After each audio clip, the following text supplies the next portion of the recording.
Assalamualaikum warahmatullahi wabarakatuh. Salam sejahtera buat kita semua. Om Swastiastu. Namo Buddhaya, salam kebajikan. Kembali lagi di channel Ibu Suci. Hari ini Ibu Suci akan menjelaskan ya kepada siswa-siswi kelas 12 IPS IPS ya. Nah, tentang peran lembaga penegak hukum dalam menjamin keadilan dan kedamaian. Dalam hal ini, Ibu Suci akan menjelaskan dua peran.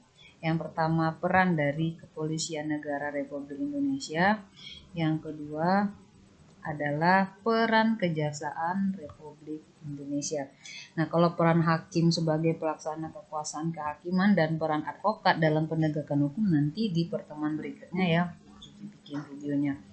Nah, baik, kita ke peran Kepolisian Negara Republik Indonesia. Adapun tujuan dari materi hari ini, kalian nantinya mampu ya memahami ya tentang peran polisi dan peran kejaksaan atau jaksa. Nah, baik. Ini kita lihat dulu ada gambar polisi sedang mengendarai motor ya, yang kalian pahami bahwa polisi itu sering nilang kali ya. Tetapi bukan hanya menilang saja polisi itu, tetapi menurut undang-undang tentang kepolisian ya, Undang-Undang Kepolisian nomor 2 tahun 2002 disebutkan bahwa tugas dan wewenang pokok kepolisian yang pertama adalah memelihara keamanan dan ketertiban masyarakat. Jika polisi bertugas dalam menjaga kedaulatan negara, nah polisi memelihara keamanan dan ketertiban masyarakat. Yang kedua, menegakkan hukum. Yang ketiga, memberikan perlindungan, pengayoman, dan pelayanan kepada masyarakat.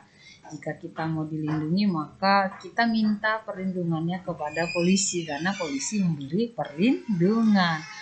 Dan polisi juga memberikan pengayoman ya, serta melayani kita masyarakat. Karena itu menjadi tugas dan wewenang pokok kepolisian. Baik, kemudian beberapa tugas kepolisian dalam melaksanakan ya tugas dan wewenang pokoknya. Yang pertama, melaksanakan pengaturan, penjagaan, pengawasan, dan patroli terhadap kegiatan masyarakat dan pemerintah sesuai kebutuhan. Yang kedua, menyelenggarakan segala kegiatan dalam menjamin keamanan, ketertiban, dan kelancaran lalu lintas di jalan. Ini dia nih, makanya polisi pakai polisi patrolinya ya, karena dalam hal ini polisi menyelenggarakan kegiatan dalam menjamin keamanan, ketertiban, dan kelancaran lalu lintas di jalan. Yang ketiga, membina masyarakat untuk meningkatkan partisipasi masyarakat. Kemudian untuk meningkatkan kesadaran hukum masyarakat, serta ketaatan warga masyarakat terhadap hukum dan peraturan perundang-undangan. Yang keempat, turut serta dalam pembinaan hukum nasional. Kelima, memelihara ketertiban dan menjamin keamanan umum. Nah, selain tugas kepolisian menurut Undang-Undang Nomor 2 Tahun 2002 ini juga ada di dalam pasal 16-nya ya. Di dalam pasal 16-nya terdapat informasi bahwa polisi juga ya di dalam bidang penegakan hukum khususnya yang berkaitan dengan penanganan tindak pidana diatur di dalam KUHP. Polri di sini sebagai penyidik ya, sebagai penyidik utama yang menangani setiap kejahatan secara umum dalam rangka menciptakan keamanan dalam negeri ya. Yang pertama, kewenangannya ini yaitu melakukan penangkapan, penahanan, penggeledahan, dan penyitaan. Jadi sering banget kita lihat ya, kalau umpamanya terjadi tindak pidana, baik pembunuhan, pencurian, dan lainnya, itu yang melakukan penangkapan, penahanan, penggeledahan, dan penyitaan itu adalah polisi, karena ini merupakan tugasnya. Yang kedua, melarang setiap orang meninggalkan atau memasuki tempat kejadian perkara untuk kepentingan penyidikan. Ya, maka ada garis polisi. Itu bentuk apa? Pelarangan setiap pada orang ya untuk masuk, dilarang masuk karena ada garis polisinya. Yang kemudian membawa dan menghadapkan orang kepada penyidik dalam rangka penyidikan. Yang keempat, menyuruh berhenti orang yang dicurigai dan menanyakan serta memeriksa tanda pengenal diri. Nah, dan banyak lagi ya tugas-tugas polisi dalam penegakan hukum, khususnya berkaitan dengan penanganan tindak pidana. Namun secara umum yang perlu kalian pahami adalah ke 8 poin ini. Ya, baik. Paham ya?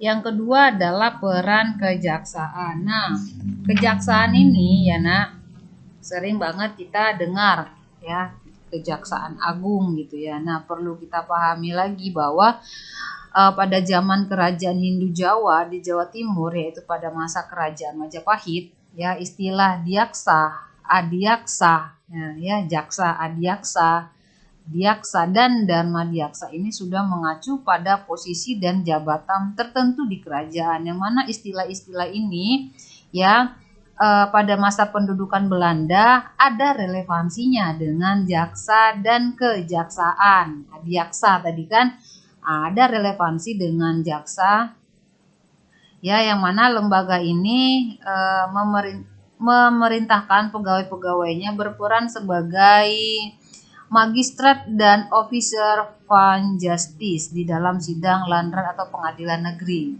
Nah, ya, sehingga istilah diaksa, adiaksa atau jaksa ini terdapat relevansinya pada masa pendudukan Belanda.